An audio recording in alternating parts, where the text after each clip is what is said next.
खचाक। हवा में एक प्रलयंकारी ध्वनि गूंजी। शौर्य की भारी जादुई कुल्हाड़ी का वो क्षैतिज हॉरिजॉन्टल प्रहार इतना भयंकर था कि अंतिम लौह चील की खोपड़ी धड़ से अलग होकर नीचे गिर पड़ी। आसमान में अब कोई आसमानी शिकारी जीवित नहीं बचा था। काले रक्त की बूंदें शौर्य के फौलादी बूटों और उसकी चौड़ी छाती पर गिर रही थीं, परंतु उसकी सर्द पुतलियों में कोई थकान नहीं थी।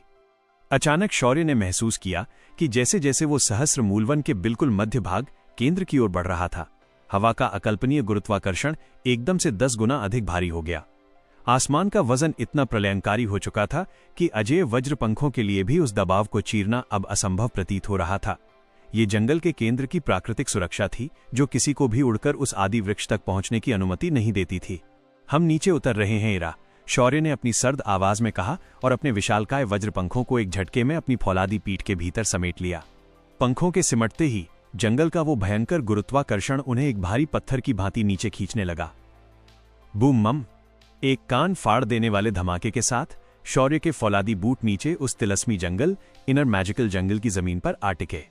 उसके गिरने के अजेय वजन से जमीन में एक गहरा गड्ढा बन गया और आसपास की मांसल जड़ें कांप उठीं।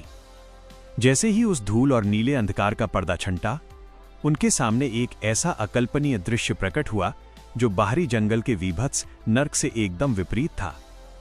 यह सहस्र मूलवन का सबसे भीतरी और रहस्यमयी भाग था।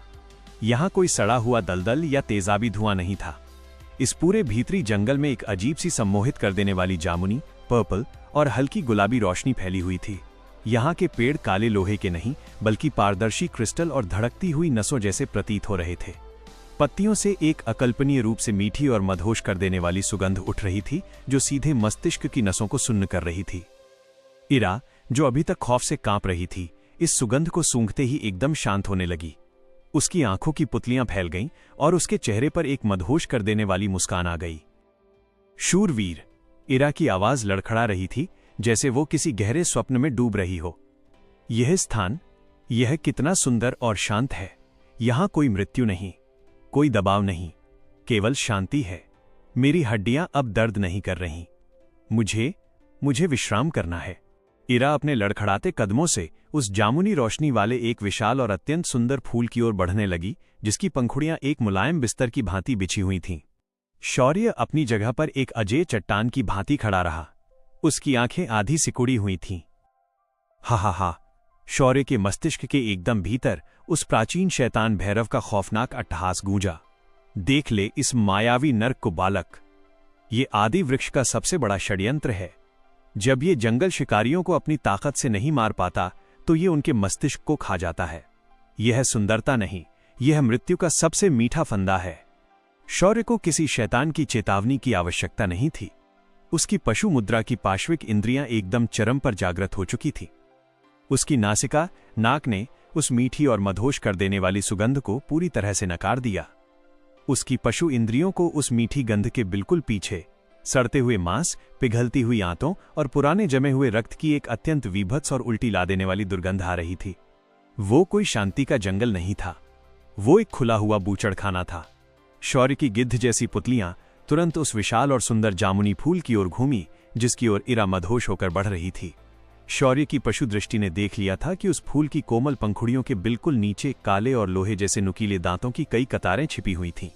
वो फूल नहीं, वो रुद्र अस्तर के योद्धाओं को निगलने वाला एक प्राचीन परभक्षी कार्निवोरस दानव था।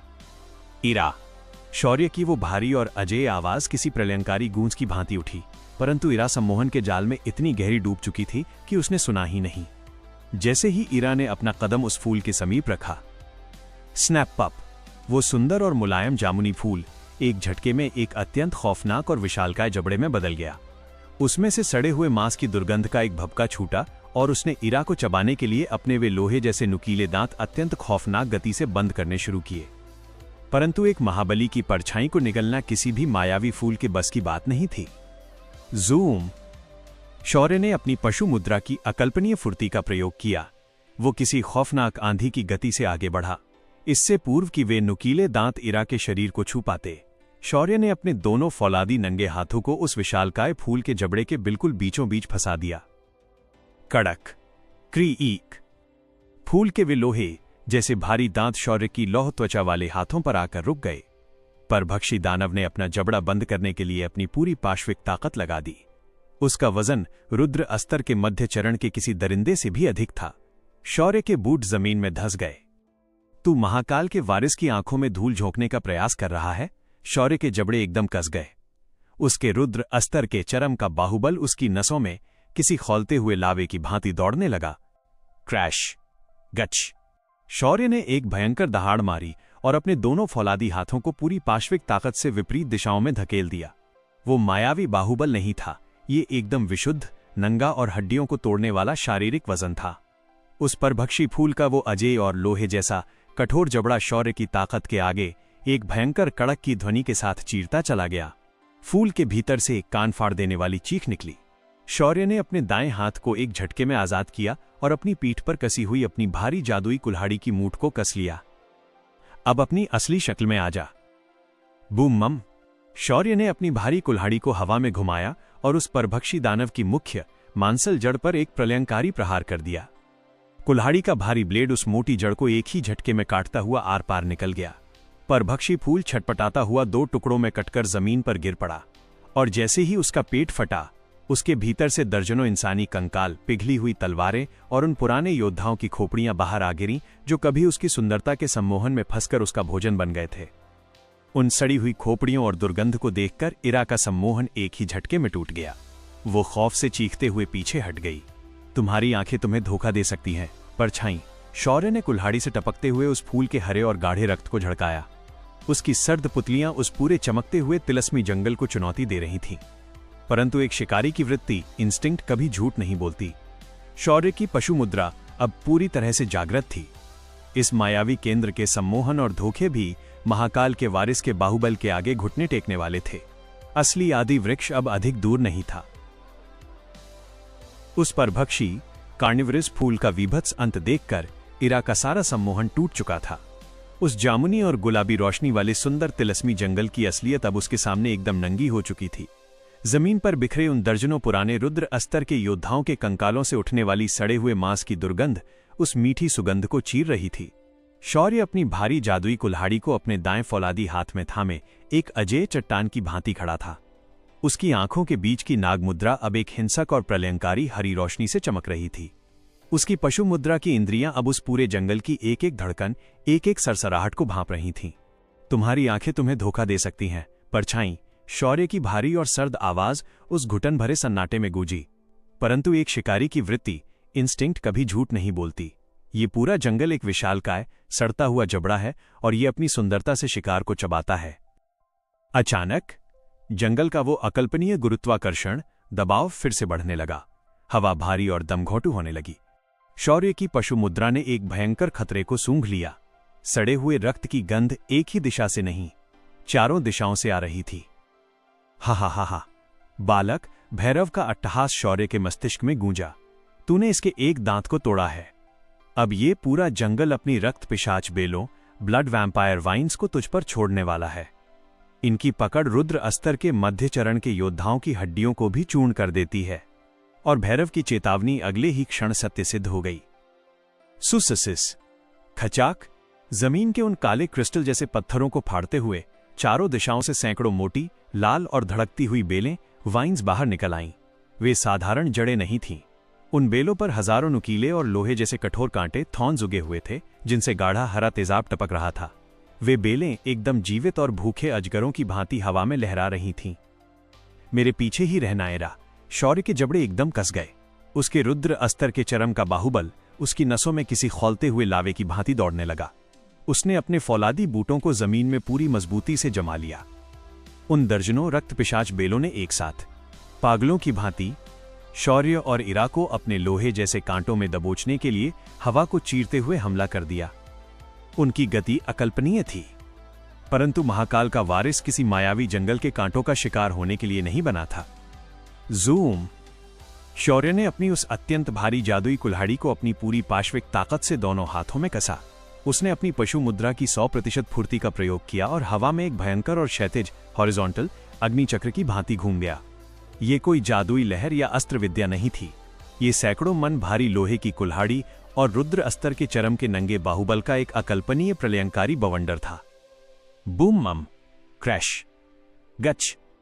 कुल्हाड़ी का वो भारी और अजेय ब्लेड उन खौलती हुई गति से आती लाल बेलों से टकराया। टक्कर इतनी प्रलयंकारी थी कि हवा में एक धमाका हुआ।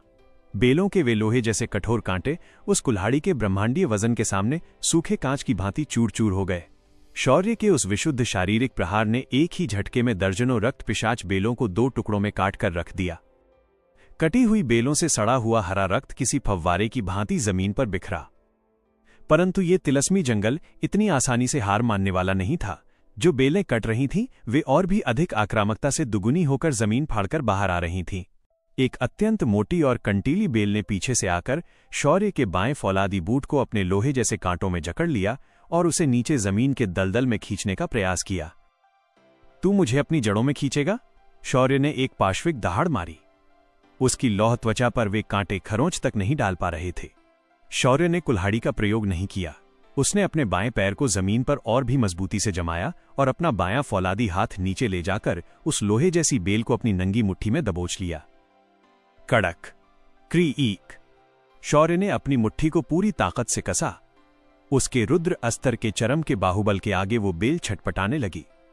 शौर्य ने एक भयंकर झटके से उस भारी बेल को अपनी ओर खींचा। बेल जमीन से उखड़ने लगी और उसी क्षण शौर्य ने अपनी कुल्हाड़ी को हवा में उठाया और उस बेल को बिल्कुल बीचों बीच से काट कर रख दिया। खचाक! वह बेल तड़पती हुई जमीन पर गिर पड़ी।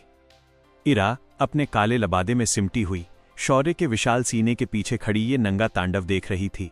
वो देख रही थी कि कैसे महाकाल का वारिस बिना किसी घबराहट, बिना किसी जादू के, केवल अपनी पाश्विक इंद्रियों, पशु मुद्रा और विशुद्ध बाहुबल से इस अजेय मायावी जंगल के छक्के छुड़ा रहा था। सूश, बूम, क्रैश। शौर्य अपनी कुल्हाड़ी से एक के बाद एक बेलों को काटता जा रहा था। कुल्हाड़ी का वजन और उसकी गति इतनी भयंकर थी कि बेलें कटकर हवा में उड़ रही थीं। उस तिलस्मी जंगल की वो जामुनी रोशनी अब उन कटी हुई बेलों के हरे रक्त और सड़ी हुई दुर्गंध से ढक चुकी थी। मार्ग साफ हो रहा है परछाई। शौर्य ने अपनी कुल्हाड़ी से टपकते हुए उस गाढ़े हरे रक्त को झड़काया। उसकी सर्द पुतलियां उस जंगल के और भी अधिक गहरे और अंधेरे हिस्से की ओर उठीं। अब वो आदि वृक्ष अधिक दूर नहीं है। शौर्य ने अपनी भारी कुल्हाड़ी को अपनी फौलादी पीठ पर वापस कसा। उसकी पशु मुद्रा ने भांप लिया था कि बेलों का हमला अब शांत हो चुका है। जंगल का ये हिस्सा महाकाल के वारिस के बाहुबल के आगे नतमस्तक हो चुका था। वे दोनों अब उन कटी हुई बेलों और कंकालों को अपने फौलादी बूटों तले रौंदते हुए उस सहस्र मूलवन के बिल्कुल अंतिम और सबसे खौफनाक केंद्र की ओर बढ़ने लगे।